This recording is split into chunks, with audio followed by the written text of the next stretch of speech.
नमस्ते दोस्तों, मेरा नाम है चंदन कुमार। आप सभी भाइयों एवं बहनों का हमारे चैनल आई ड्रीम एजुकेशन पे स्वागत है। अच्छा लगे वीडियो तो मेरे चैनल आई ड्रीम एजुकेशन को सब्सक्राइब करें एंड लाइक करें। तो आज हम आप लोग को बताए जा रहे हैं क्लास 10th के सिलेबस के बारे में। तो हम लोग को क्लास 10th में टोटल 5 बुक पढ़ना होता है, ठीक है। जिसमें से पहला बुक का नाम लेते हैं, जिसका है हिस्ट्री, ठीक है, यानी इतिहास। तो इतिहास में देखते हैं, पहले ही इतिहास के बारे में पढ़ेंगे, देखेंगे सिलेबस। इतिहास के बारे में पहले देखेंगे इसमें कितना चैप्टर है। इसमें टोटल 8 चैप्टर है, ठीक है। अगर आप लोग को पूछा जाए इतिहास के फादर के बारे में, जो फादर ऑफ हिस्ट्री, तो आपको बताना है हेरोडोटस। आपको लोग को क्या बताना है? हेरोडोटस। पहला चैप्टर है, पहला चैप्टर का नाम है यूरोप में राष्ट्रवाद। यूरोप में राष्ट्रवाद। दूसरा है समाजवाद। साम्यवाद और रूसी क्रांति।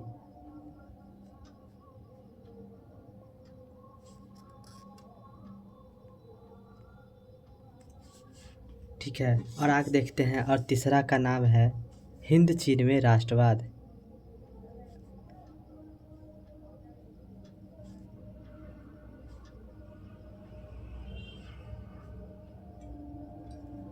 और चौथा चैप्टर है भारत में राष्ट्रवाद।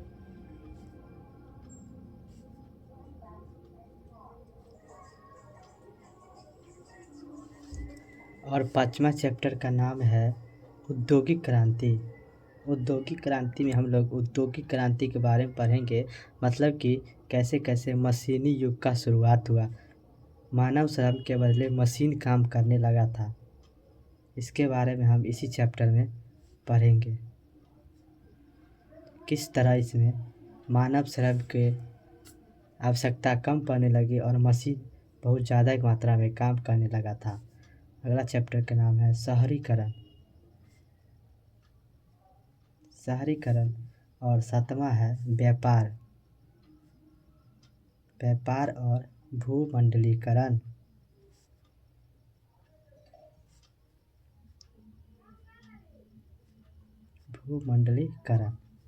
और टोटल 8 चैप्टर में 8वां चैप्टर है प्रेस।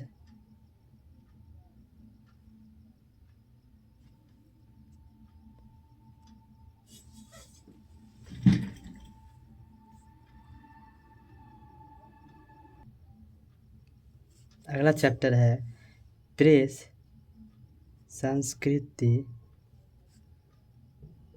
और राष्ट्रवाद। चलिए, तो हमने देखा जो हिस्ट्री में मतलब इतिहास का फादर हेरोडोटस को कहा जाता है। और इसमें से आपको क्लास 10th में 8 चैप्टर पढ़ना। जो पहला चैप्टर का नाम है यूरोप में राष्ट्रवाद। इसमें हम पढ़ेंगे फ्रांसीसी क्रांति और यूरोप में राष्ट्रवाद की भावना कैसे उत्पन्न हुई, ठीक है। और अगला पढ़ेंगे समाजवाद और साम्यवाद। इसमें हम देखेंगे रूस में कैसी क्रांति आई, रूस में कैसे संवैधानिक सुधार आए। और अगला पढ़ेंगे हिंद चीन में राष्ट्रवाद। और चौथा पढ़ेंगे भारत में राष्ट्रवाद। भारत में क्या क्या चीज़ कैसे हुआ, भारत में लोगों के बीच कैसे राष्ट्रवादी भावना का उत्पन्न हुआ। औद्योगिक क्रांति, उसके बाद शहरीकरण, उसके बाद व्यापार और भूमंडलीकरण, और 8वां है प्रेस, सांस्कृतिक और राष्ट्रवाद। अगला चलिए देखते हैं, जिसमें है ज्योग्राफी, ठीक है। ज्योग्राफी में आप बोला जाएगा, अगर ज्योग्राफी मतलब होता है भूगोल, ठीक है। भूगोल का अगर पिता आप लोग से पूछा जाए फादर के पूछा तो इसको कहता है एराटोस्थनीज। देखो, एराटोस्थनीज, ठीक है। एराटोस्थनीज इसके फाउंडर मतलब फादर माने जाते हैं, ठीक है। इसका पहला चैप्टर का नाम है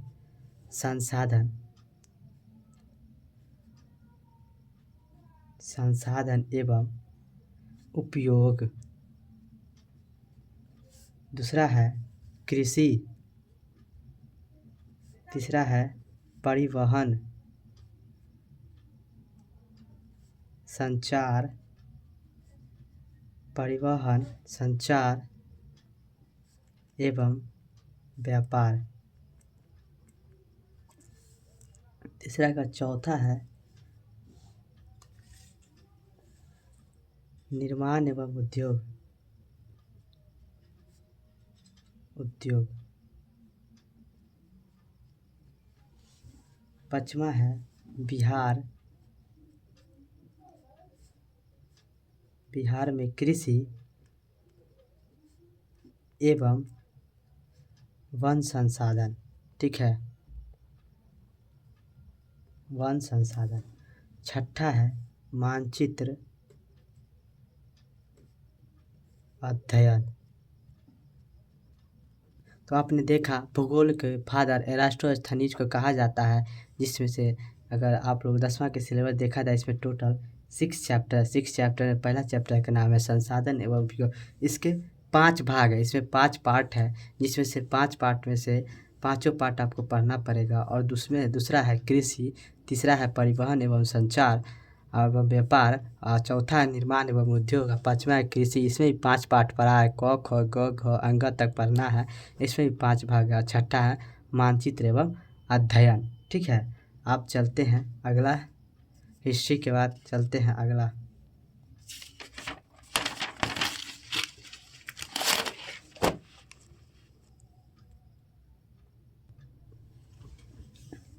चलते हैं हिस्ट्री के बाद इकोनॉमिक्स पे।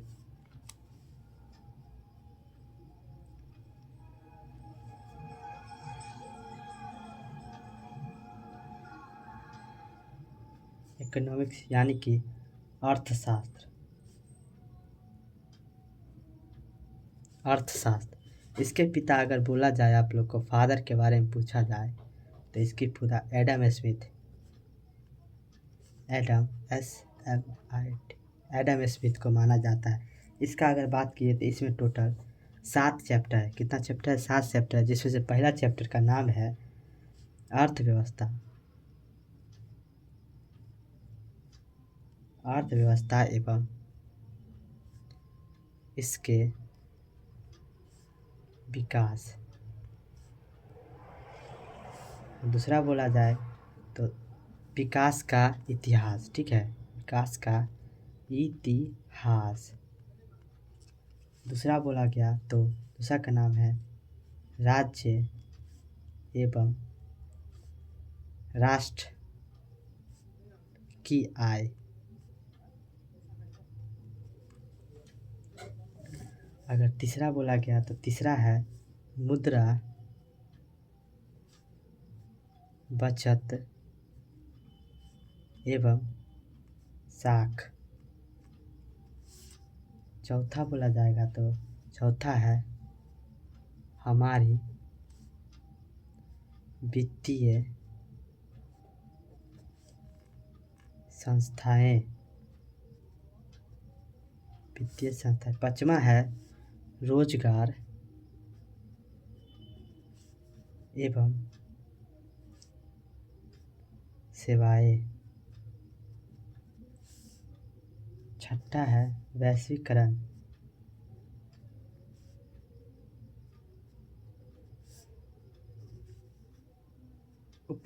और 7वां है उपभोक्ता जागरण एवं संरक्षण। ठीक है, तो ये रहा आपका इकोनॉमिक्स का। अगर पूछा जाए इकोनॉमिक्स मतलब क्या होता है हिंदी, इसका मतलब अर्थशास्त्र होता है, जिसका फादर एडम स्मिथ को माना जाता है। और पहला इसमें है चैप्टर का नाम अर्थव्यवस्था में इसके विकास का इतिहास, और दूसरा है राज्य एवं राष्ट्र की आय, और तीसरा है मुद्रा, बचत एवं साख, और चौथा है हमारी वित्तीय संस्था, और पाँचवा है रोजगार एवं सेवाएं, छठा है वैश्वीकरण, सातवां है उपभोक्ता जागरण एवं संरक्षण। आगे चलते हैं पॉलिटी के बारे में समझते हैं। तो पॉलिटी ये हो गया चौथा।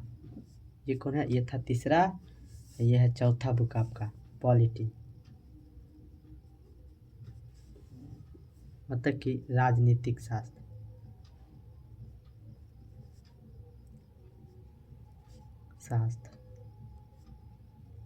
इसके फादर के बारे में आप लोग को पूछा गया तो आप लोग बोल सकते हैं अरस्तु। अरस्तु इसके फादर माने जाते हैं।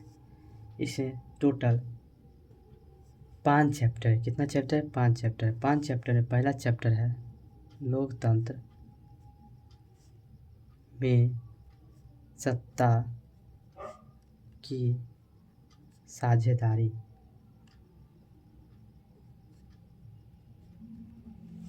सत्ता की साझेदारी। दूसरा चैप्टर है सत्ता में साझेदारी। सत्ता में साझेदारी की कार्यप्रणाली नाली। तीसरा है लोकतंत्र में प्रतिस्पर्धा एवं संघर्ष। लोकतंत्र में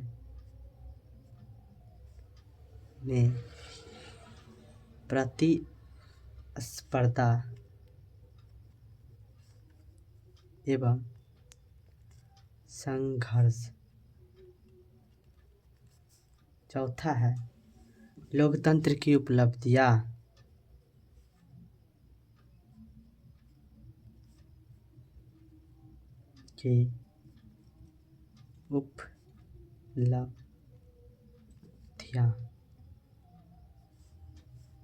अगला पांचवा है, 4 ही चैप्टर। पांचवा है इसमें लोकतंत्र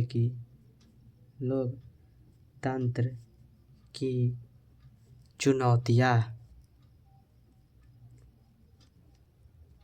तो आपने देखा पॉलिटी मतलब नागरिक शास्त्र में, मतलब राजनीतिक शास्त्र में आपने देखा इसके फादर अरस्तु का माना जाता है।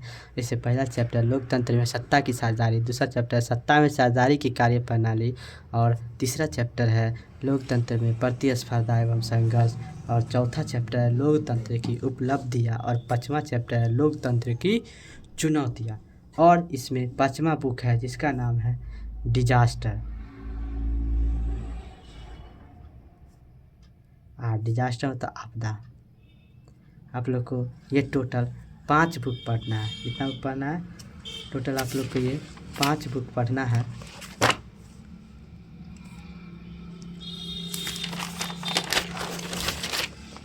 टोटल 5 बुक पढ़ना है। पहला बुक है हिस्ट्री ज्योग्राफी, इकोनॉमिक्स, पॉलिटी और डिजास्टर। ये 1, ये 2, ये 3, ये 4, ये 5। ये इसका सिलेबस है हिस्ट्री का, ज्योग्राफी का, और देख सकते हैं इकोनॉमिक्स मतलब अर्थशास्त्र का, राजनीति शास्त्र का है। 4 और 5 डिजास्टर है। ठीक है, इसे पढ़ना है। जिसमें से आप चलते हैं फिर पढ़ेंगे शुरू से, यहाँ से पढ़ेंगे यूरोप में राष्ट्रवाद से। अगला वीडियो में आप लोग को पहला चैप्टर से आपको पढ़ाया जाएगा। ठीक है, यूरोप में राष्ट्रवाद से।